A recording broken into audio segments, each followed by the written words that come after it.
মাত্র 7 ইকোনমিতে 15টা wicket, top টি-20-র সর্বোচ্চ wicket শিকারী রিপন মণ্ডল। রিপন, আপনি যখন দেশ ছাড়ার আগে ঠিক এই জায়গায় দাঁড়িয়ে বলেছিলেন যে আপনি ম্যান অফ দ্য টুর্নামেন্ট হতে চান। আদতে সর্বোচ্চ উইকেট শিকারী হয়ে অস্ট্রেলিয়া থেকে আসলেন, নিজে তো খুশি? না, আলহামদুলিল্লাহ আমি হ্যাপি যে যেরকম পারফরমেন্স মানে আমি চাইছিলাম এর থেকে আরও ভালো করা যেতে পারো, বাট আল্লাহ যতটুকু লেগছে আলহামদুলিল্লাহ। আচ্ছা, দেশ ছাড়ার আগে তো বড় লক্ষ্য ছিলই, সে লক্ষ্য একটু পূরণ হলো। আমি জানতে চাচ্ছি যে দেশ ছাড়ার আগে আর দেশ থেকে আসার মধ্যে, এই যে অস্ট্রেলিয়া গেলেন, এই রিপনের মধ্যে পার্থক্য কি এখন? না, পার্থক্য বলতে একটা টুর্নামেন্ট যখন ভালো যায় তো স্বাভাবিকভাবে আগে যে অবস্থান থাকে ওই অবস্থান থেকে একটু বেটার হয়, বিকজ কনফিডেন্সটা ভালো থাকে।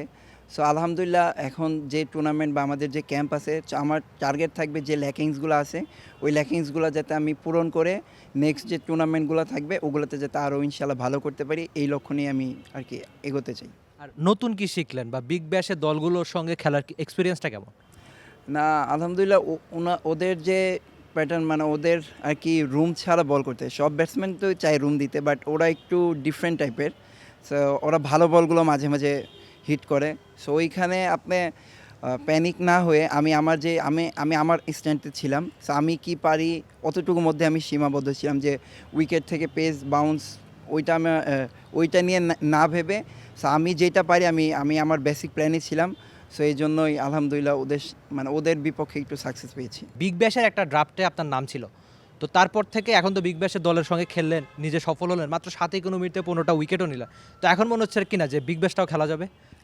না, ইনশাল্লাহ যদি আমি এরকম পারফর্ম করতে পারি সো ইনশাল্লাহ অপরচুনিটি আসতে পারে, যেহেতু একটা টুর্নামেন্ট ভালো গেছে, সামনে আরও অনেক বাকি আছে। সো আমি চাই যে যেটা চলে গেছে ওইটা নিয়ে আর না ভাবার, ওইটা নিয়ে ভাবার কোনো কিছু নাই। সামনে যে টুর্নামেন্টগুলো আছে ওইটা নিয়ে আমি ভাবতেছি যে ওইটাতে কীভাবে ভালো করা যায়। আপনার যে জার্নিটা আমরা যদি ধরি, আপনি আন্ডার-19-এ খুব ভালো খেলেছিলেন, আইসিসির সেরা একাদশ আপনার জায়গা মিলেছিল। তারপর তো আমাদের ঘরোয়া ক্রিকেট খেললেন, বিপিএলও খুব ভালো পারফরমেন্স করেছেন, এখন এইচপি দলের হয়েও খুব ভালো সাকসেস মিলছে। জাতীয় দল থেকে রিপন মণ্ডলের দূরত্ব এখন কত দূরে?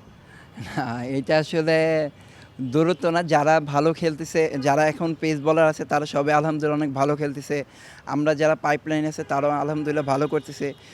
সো মানে এখন একটা হেলদি কম্পিটিশন চলতেছে। সো অপরচুনিটি যখন আসবে ইনশাল্লাহ আমি চেষ্টা করব যে অপরচুনিটিটা গ্র্যাব করে নেওয়ার।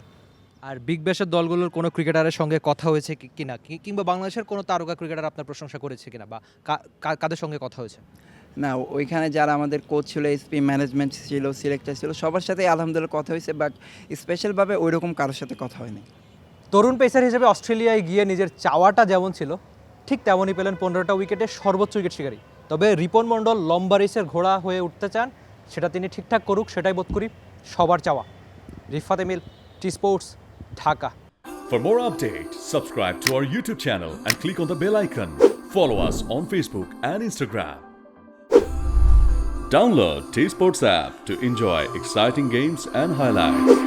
Visit tsports.com.